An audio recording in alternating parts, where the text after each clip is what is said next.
Kita buka Alkitab kita di Roma. Hari ini saya ingin mengajak kita sekalian semuanya melihat Roma pasal 10. Kita baca dari ayat 9 sampai 15. Roma pasal 10 dari ayat 9 sampai 15. Saya baca, Anda perhatikan. Sebab jika kamu mengaku dengan mulutmu bahwa Yesus adalah Tuhan dan percaya dalam hatimu bahwa Allah telah membangkitkan Dia dari antara orang mati, maka kamu akan diselamatkan. Karena dengan hati orang percaya dan dibenarkan, dan dengan mulut orang mengaku dan diselamatkan. Karena kitab suci berkata, barang siapa yang percaya kepada Dia tidak akan dipermalukan. Sebab tidak ada perbedaan antara orang Yahudi dan orang Yunani. Karena Allah yang satu itu adalah Allah yang adalah Tuhan dari semua orang, kaya bagi semua orang yang berseru kepadanya. Ayat 13, sebab barang siapa yang berseru kepada nama Tuhan akan diselamatkan. Tetapi bagaimana mereka dapat berseru kepadanya jika mereka tidak percaya kepada Dia? Bagaimana mereka dapat percaya kepada Dia jika mereka tidak mendengar tentang Dia? Bagaimana mereka mendengar tentang Dia jika tidak ada yang memberitakannya? Dan bagaimana mereka dapat memberitakannya jika mereka tidak diutus? Seperti ada tertulis, betapa indahnya kedatangan mereka yang membawa kabar baik. Mari kita berdoa. Tuhan, terima kasih atas kasih setia-Mu. Kami bisa ada di tempat ini, bernyanyi, bersukacita atas kasih setia-Mu, keselamatan jiwa kami, dan mempelajari firman-Mu Tuhan. Serta malam ini, ada malam di mana kami jemaat saling mendoakan satu dengan yang lain, membawa kepadamu pergumulan kami, permintaan kami Tuhan. Dan kami mohon kasih karunia-Mu menaungi kami semuanya. Dan sekarang kami mau mempelajari firman-Mu. Mohon berkat-Mu untuk kami semua Bapa. Kami berdoa dalam nama Tuhan Yesus Kristus. Amin. Oke, kita sudah baca satu perikop Alkitab. Malam ini saya mau ajak Anda untuk memikirkan 3 hal. 3 poin dari apa yang kita baca. Yang pertama adalah keselamatan. Keselamatan. Paulus menjabarkan keselamatan yang begitu gampang. Sangat simpel. Sangat simpel sekali. Tidak ada orang yang tidak bisa diselamatkan. Sebenarnya ingin katakan begitu. Karena dia begitu simpel. Hanya dengan hati orang percaya dibenarkan. Dengan mulut mengaku diselamatkan. Yang paling penting itu adalah yang hati. Karena dengan hati percaya dibenarkan. Ya kalau bisu, ya tak apa sebab tidak bisa omong, tidak ada masalah. Karena dengan hati percaya sudah dibenarkan. Ya, jadi betapa gampangnya sebenarnya untuk diselamatkan. Hanya dengan hati percaya. Nah dia bilang, dia uraikan, percaya apa? Gitu. Percaya apa? Ya tentu dengan pengertian. Karena di atas-atasnya. Paulus di pasal yang sama di ayat 1 dan 2 dia berkata, bahkan dia bilang aku dapat memberi kesaksian katanya. Banyak orang yang betapa giatnya, luar biasa, rajinnya. Waduh, doa semalam suntuk, walaupun habis itu tidur sehari suntuk gitu. Dan lain sebagainya gitu. Tapi dia bilang tanpa pengertian yang benar mereka belum diselamatkan. Karena di ayat 1 dia berkata begini, ya. Katanya aku mau berdoa kepada Tuhan ya, supaya mereka diselamatkan. Berarti ini orang belum diselamatkan. Yang begitu rajin itu. Ya. Yang begitu rajin, begitu semangat, belum diselamatkan. Persoalannya di mana? Tanpa pengertian yang benar. Nah, berarti tadi keselamatan yang begitu gampang itu, begitu simpel itu, yaitu juga perlu pengertian. Tidak pengertian yang rumit-rumit gitu. Tetapi harus mengerti mengapa kamu percaya. Mengapa kamu percaya Yesus, tidak percaya yang lain? Mengapa percaya Yesus kok kamu bisa masuk surga? Berseru kepada nama Tuhan kamu akan diselamatkan. Seru-seru aja di bagian lain dikatakan apa? Banyak orang yang berseru-seru kepadaku. Tuhan, Tuhan. Aku sudah buat begini, begitu dan sebagainya. Ujung-ujungnya dienyahkan. Lah kan kacau gitu loh. Berarti gimana ini? Oke, ya di sini sangat simpel katanya. Berseru kepada nama Tuhan. Ya. Barang siapa yang berseru kepada nama Tuhan akan diselamatkan. Lalu Matius pasal 7 yang seru-seru dienyahkan. Gimana ini? Berarti ya jemaat yang dikasihi Tuhan dituntut pengertian. Pengertian. Mengerti apa katanya? Karena dengan hati orang percaya dan dibenarkan. Ya. Di ayat 9, percaya apa? Percaya bahwa Yesus adalah Tuhan. Yesus adalah Tuhan. Wow. Yesus adalah Tuhan. Itu yang harus dipercayai. Ini tanya, mengapa dia bisa Tuhan? Ya tentu kalau saya percaya Yesus Tuhan. Nah orang hanya tanya beberapa kalimat saja sudah nggak bisa jawab dan mau marah lagi gitu. Saya seringkali kalau di WhatsApp grup itu paling lucu itu kalau di grup-grup kita apalagi kalau orang sudah bilang, wah bapak ini kelihatannya belum lahir baru nih gitu ya, ya gimana ini segala macam begitu, dia mulai mau marah, dia mau marah gitu. Saya bilang kalau kamu lahir baru justru nggak perlu marah, gitu. Tinggal omong, sudah, saya sudah lahir baru. Kalau orang mulai tanya lagi, apa buktinya? Ya, sampaikan saja buktinya. Seringkali kalau marah itu apa? Ya karena memang dia jadi bingung juga gitu. Ya karena dia jadi bingung, jadi dia mau apa? Dia marah gitu. Nah, itu yang terjadi. Nah, sekarang coba kalau orang Grafe dibilang, bapak ini sudah lahir baru belum? Ya. Wah. Kamu jangan tanya-tanya yang begitu ya. Wah ini apa-apaan ini. Ya enggak. Ya loh. Bapak sudah lahir baru belum? Ya loh. Jangan yang macam begitu dong. Tanya, ini orang kok begitu? Ya loh. Padahal itu kesempatan untuk ini bersaksi malah. Jangan pikir mahasiswa sudah oke semua loh. Ya. Jangan pikir setelah peristiwa salah satu senior kalian yang di Manado hanya dengan telepon saya dia bilang dia keluar dari GBIA. Nah, banyak orang bertanya kenapa begini, kenapa begitu, kenapa begini. Akhirnya saya review ya. Iya.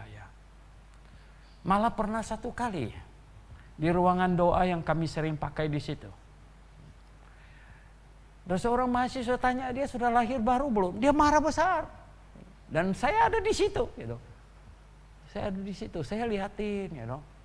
Ya, loh, saya dalam hatinya kenapa dia masih marah? Dia malah jawabnya begini. Tahu nggak? Saya sudah belayanan berapa puluh tahun, dia bilang. Kenapa tanya yang begitu sama saya? Ini bukan masalah kau melayani berapa ratus tahun.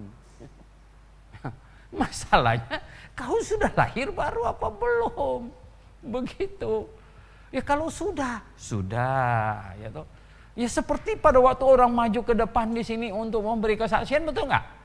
Oh, saya tahu. Ini gereja kita ini sangat istimewa. Banyak orang bilang gini, ada yang bilang kepada yang lain, ya bilang, saya sebenarnya sudah lama mau maju. Loh, kenapa nggak maju? Takut Pak Suhento tanya ini, tanya itu, segala macam. Oh ya toh. Nah kalau kau berani maju di sini kan harus ditanya, betul nggak ya? Terutama yang pacar-pacaran. Nah, itu saya sering kali mau tanya apa? Kau maju disuruh pacar kamu apa bukan? Apa kamu diancam gitu ya nggak? Kalau nggak maju putus nanti. Wah majulah dia ya nggak? Wah kacau kalau macam begitu. Lebih gimana bisa gitu. Nah ini pengertian. Kalau orang beriman dengan pengertian, dia dapat memberi jawab. Ya sesuai dengan pengertian seberapa yang dia miliki itu. Nggak usah canggih-canggih amat sampai buka bahasa aslinya. Wah jungkir balik kamus ini segala macam. Nggak perlu. Ya tidak sampai sebegitu gitu ya nggak. Sama orang tanya sama Pak Suhento, kalau doktrin begitu penting, bagaimana emak-emak itu bisa diselamatkan? Ya, saya bilang, ya tentu emak-emak nggak usah ngerti bahasa Yunani, Ibrani, gitu kan sih kapan dia bisa diselamatkan? Bukan itu. Tapi dia perlu mengerti yang sekurang-kurangnya. Ya toh. Bahwa dia orang berdosa. Bahwa orang berdosa itu akan masuk ke neraka. Gak ada obatnya karena surga itu tempat maha kudus. Orang berdosa setitik saja tak mungkin boleh masuk. Allah itu maha kudus. Tak bisa setitik dosa menghampirinya. Gak mungkin. Maka itu orang berdosa akan berakhir di neraka. Nah cara dosa diselesaikannya gimana?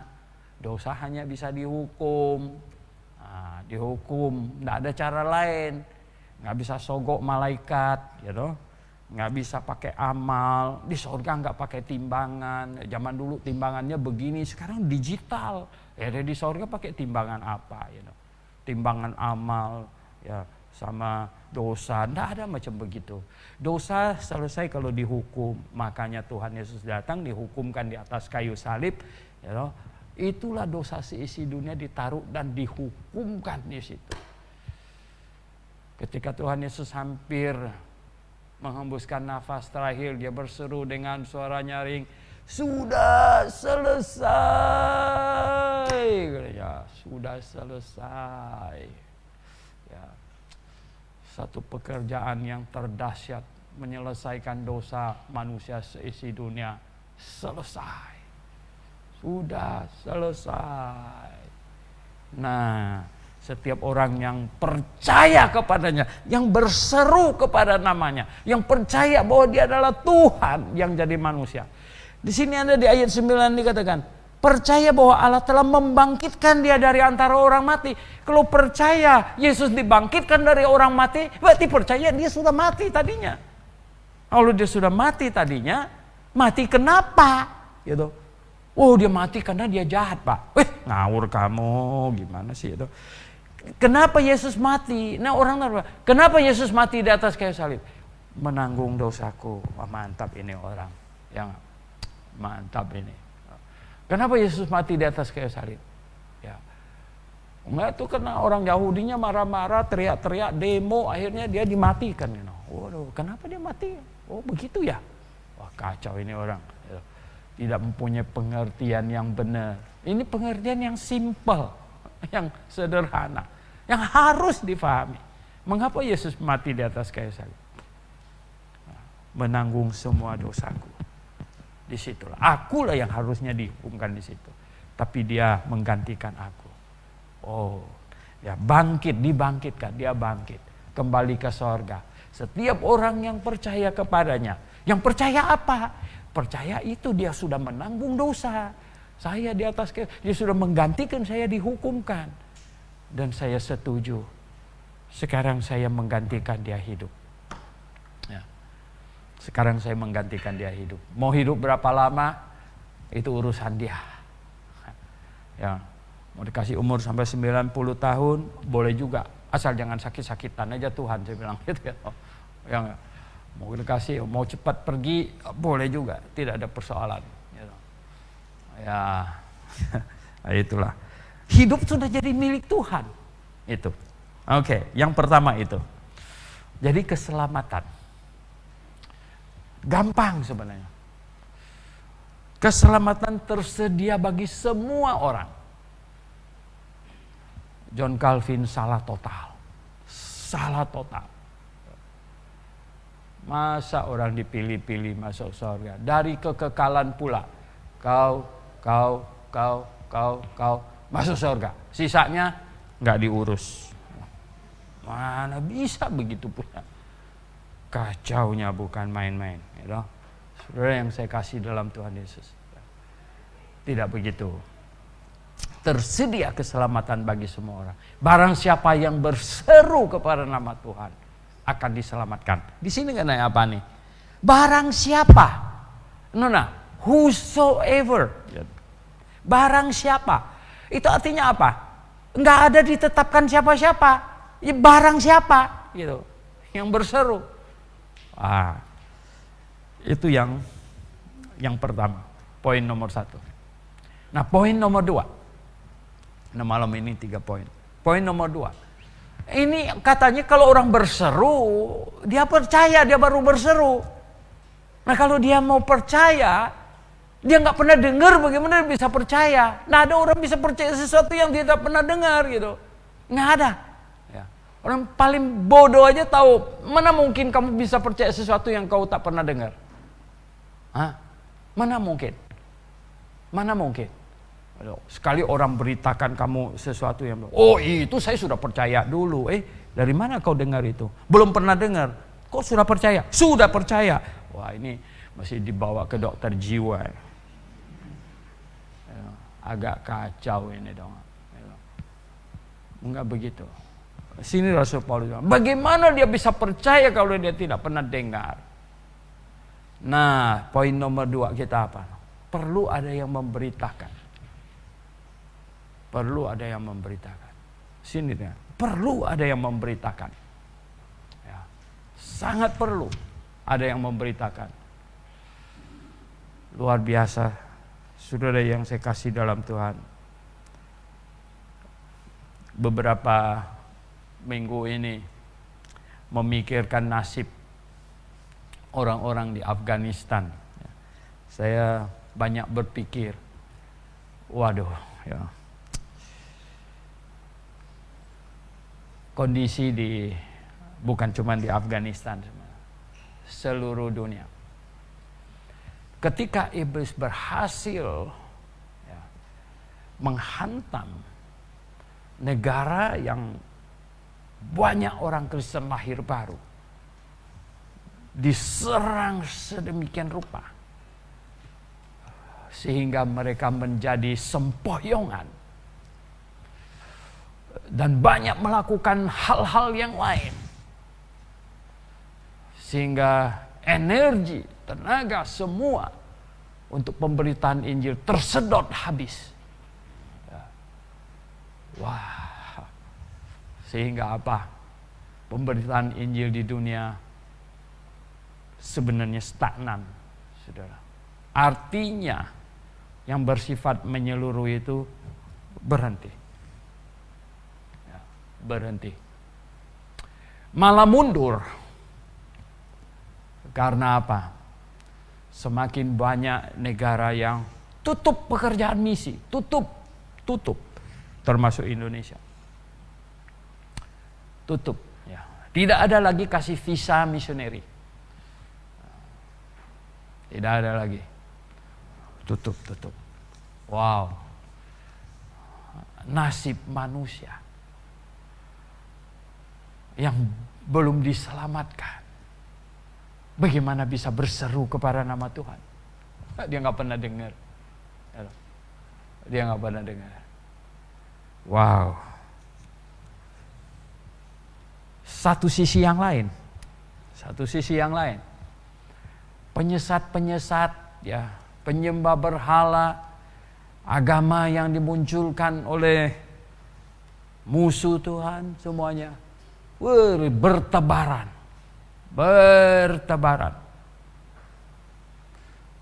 Bukan cuma itu, kekristenan. Waduh, kekristenan tumbuh seperti jamur liar. Yang Dede post di grup GBA Indonesia, diambil dari apa saya lupa itu, 33.000 denominasi Kristen. Sekitar 33.000. Wah ampun, saya bilang, mengapa bisa begitu banyak? 33.000. Nah, padahal untuk bisa percaya, bisa beriman, diperlukan berita. Diperlukan berita. Kalau tidak ada berita nggak bisa percaya. Diperlukan berita.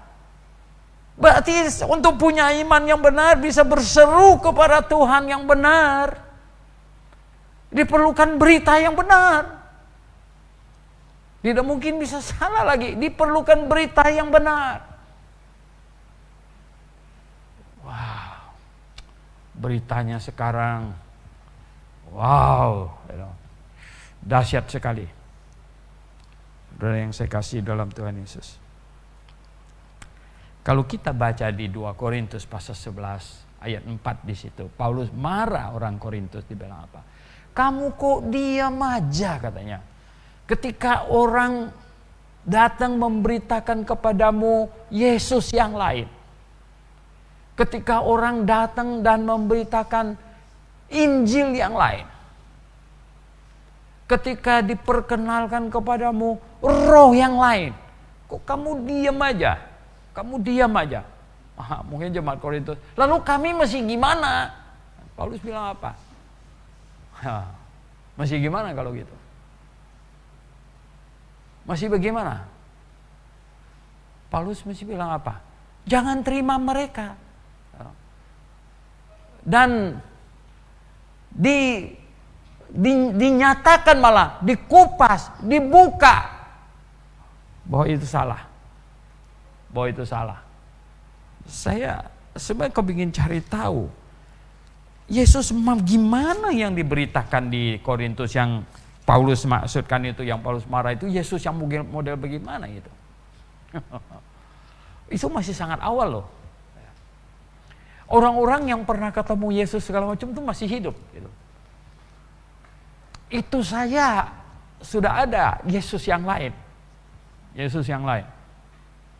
Yang bagaimana itu Yesus yang lain yang sampai Paulus marah di Korintus itu, bahwa mereka kok diam aja, kok nggak lawan itu, kok kamu tidak bantah gitu. Ada Yesus yang lain diberitakan kepadamu, kok diam saja. Ya Yesus yang gimana ya yang diberitakan di Korintus? Kalau kita telusuri, ya toh, waduh, ya ini habis Paulus pergi di Korintus itu ada banyak kekacauan, gitu. Di situ macam-macam, gitu. Bahasa lidahnya paling seru di situ, gitu. Yang wanitanya paling ribut di situ, gitu. Kan ada bilang wanita jangan ribut-ribut katanya, ada di pasal 11. Gitu. Semuanya di situ, di Korintus. Ternyata perlu konsentrasi tentang berita itu. Mengapa? Karena kalau beritanya salah, orang beriman salah, seruannya salah, gitu. Berserunya salah. Sebenarnya sekarang ini jauh lebih jelas, jauh lebih jelas. Hari apa itu?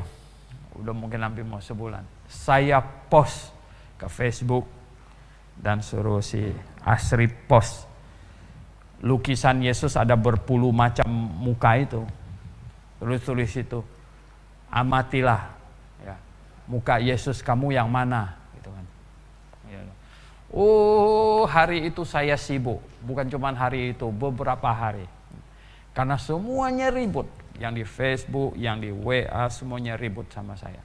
Ada yang marah-marah besar. Apa? Pak Suhento, tunjukkan wajah Yesus yang menurut Pak Suhento itu benar. Kalau tidak ada, berarti fitnah, sembarangan omong.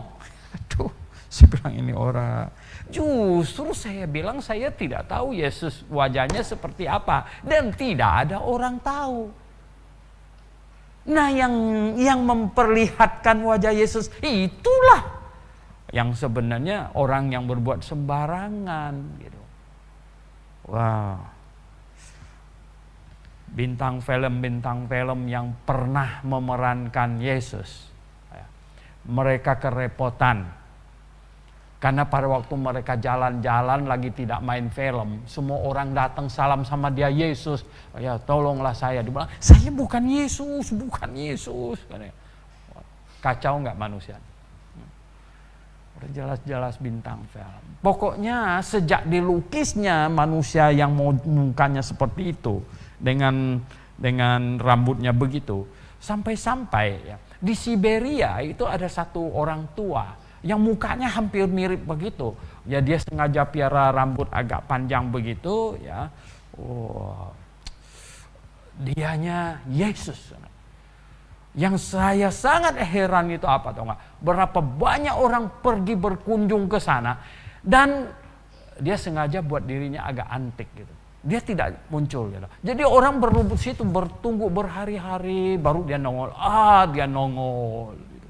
Wah, yang bisa lihat dia nongol katanya hokinya bukan main. Dia nongol sebentar dia pergi sembunyi lagi. Wah, saya pikir hebat amat dia gitu. Lalu dia tiba-tiba dia muncul begitu. Coba bayangkan. Nah, Bapak Ibu Saudara yang saya kasih dalam Tuhan. Perlu berita orang bisa beriman. Tapi harus berita yang benar. Nah, itulah sebabnya ya, GBA Grafe mendidik ini mahasiswa sedemikian rupa. Bukan hanya sanggup menceritakan Yesus yang benar, bahkan lebih dari itu. Pengajaran-pengajarannya harus bisa. Ini penting.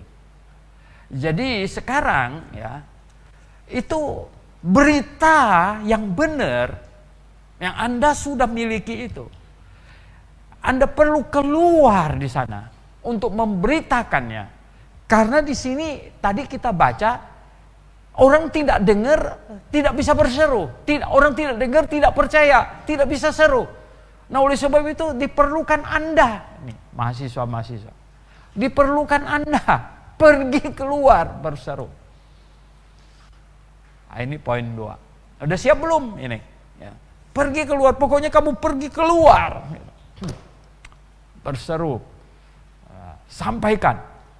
Kalau ketemu yang salah, ketemu yang ngawur, tanggung jawab kita untuk memperbaiki. Seperti Rasul Paulus bilang jemaat Korintus, kok kamu diem aja katanya.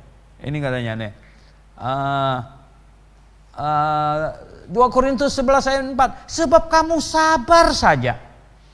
Jika ada seorang datang memberitakan Yesus yang lain. Ketika ada orang datang memberitakan Yesus yang lain, kok kamu sabar aja? Gitu. Kamu harus benar kasih tahu yang benar. Cuma itu. Oke. Kita hampir habis waktu. Poin nomor 3. Itu di Roma tadi. Percaya, berseru. 2 apa? Ada yang beritakan baru bisa percaya dan berseru. Yang nomor 3 katanya apa? Bagaimana kalau tidak diutus? Bagaimana kalau dia tidak diutus? Kalau tidak ada yang mengutus. Nah, akhirnya sampai pada mengutus ini kok diam. Siapa yang mengutus? Siapa yang mengutus? Hari Minggu kita baru utus. Hari Minggu kita baru utus. Samuel diutus dari Bekasi ke Cirebon. Dia pilih dari Bekasi karena Bekasi lebih dekat Cirebon daripada Grafe ke Cirebon gitu ya. Oke, baik. Jadi ya diutus. Nah, itulah ya. Makanya yang mengutus ini siapa? Jemaat Grafe, jemaat kebenaran yang mengutus. Sejak berdiri kita set up konsep yang benar. Banyak pemimpin gereja, pemimpin Kristen, mereka bingung sendiri. Ada yang baru tamat sekolah Alkitab, nggak ditabiskan, nggak diapa-apa, sudah dipanggil penginjil. Sejak kapan dia jadi penginjil? Itu wisuda, bukan pentabisan. Ngawur-ngawur semuanya. Nah, Grave Start, kita memiliki konsep yang benar. Kita start dengan konsep yang benar. Dalam banyak hal, start awal konsepnya harus benar.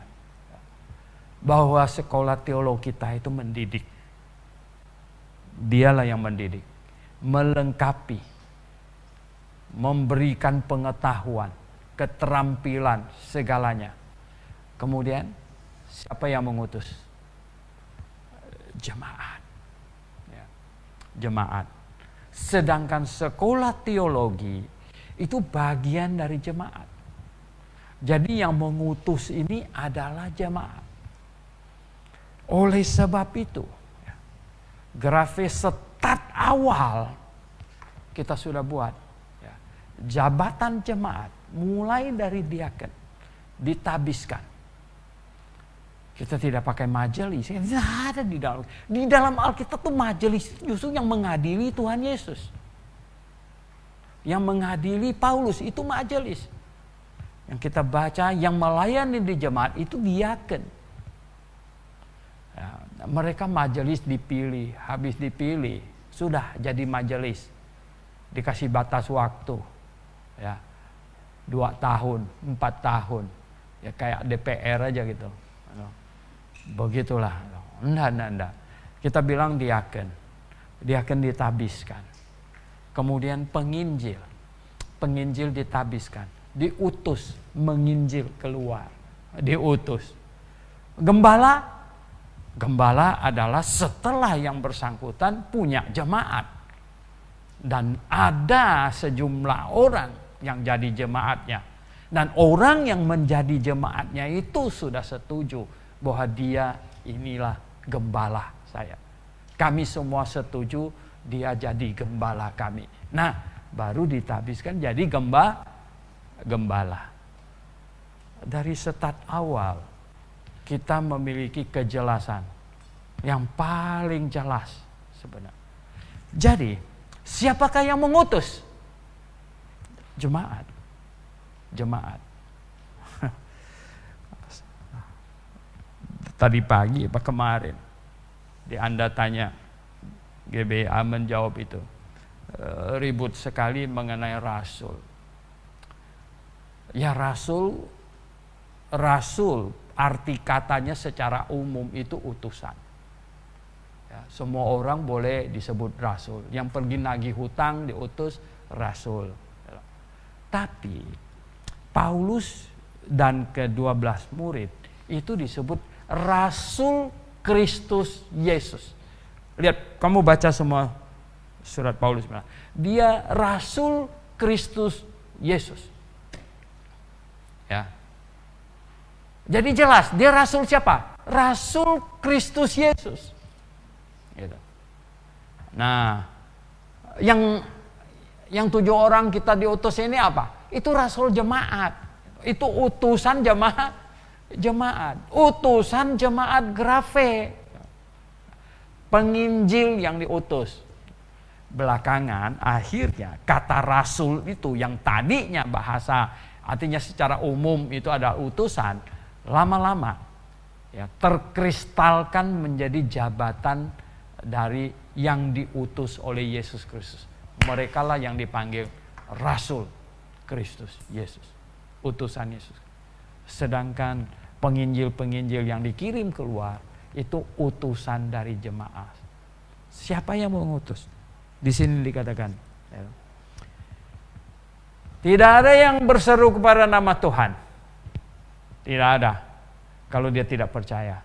Bagaimana dia bisa percaya? Kalau dia tidak mendengar. Dia harus mendengar. Berarti ada orang yang memberitakan. Nah, bagaimana orang bisa pergi memberitakan? Kalau tidak ada yang mengutus, di sini dikatakan. Akhirnya ada yang mengutus. Nah, itulah yang kita lakukan. Itulah yang Grave lakukan. 20-an tahun. Dalam keadaan susah, senang.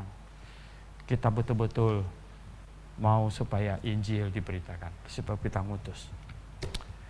Ya, dan Tuhan menyertai dengan kasih karunia-Nya. Itulah yang membuat ya, kekristenan sebenarnya maju bukannya mundur. Kalau pemimpin-pemimpin Kristen seluruh dunia faham akan konsep ini, maka kondisi dunia mungkin akan berbeda. Yang diselamatkan akan lebih banyak. Kita berdoa.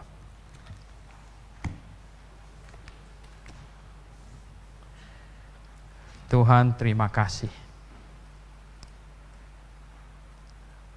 Kami tahu Tuhan, betapa pentingnya Injil. Karena siapapun yang berseru akan diselamatkan, yang percaya kepada Injil. Tuhan, tapi mereka tidak bisa percaya jikalau mereka tidak pernah mendengar. Oleh sebab itu diperlukan orang yang pergi memberitakan. Dan yang pergi memberitakan perlu diutus. Tuhan, kiranya kami memahami rangkaian ini semua. Dan kami semua Tuhan, membawa diri kami masuk ke posisi yang mana. Tuhan, biarlah kami yang tadinya berseru-seru diselamatkan. Kemudian kami mempersembahkan diri untuk menjadi yang membawa suara itu untuk diperdengarkan. Dan kemudian kami bahkan Tuhan berhasil membangun jemaat, dan kami bisa menjadi yang mengutus, sehingga lebih banyak lagi yang diutus, yang memberitakan, dan lebih banyak yang berseru diselamatkan. Tolong kami Tuhan, pimpin kami semua. Dalam nama Tuhan Yesus kami berdoa. Amin.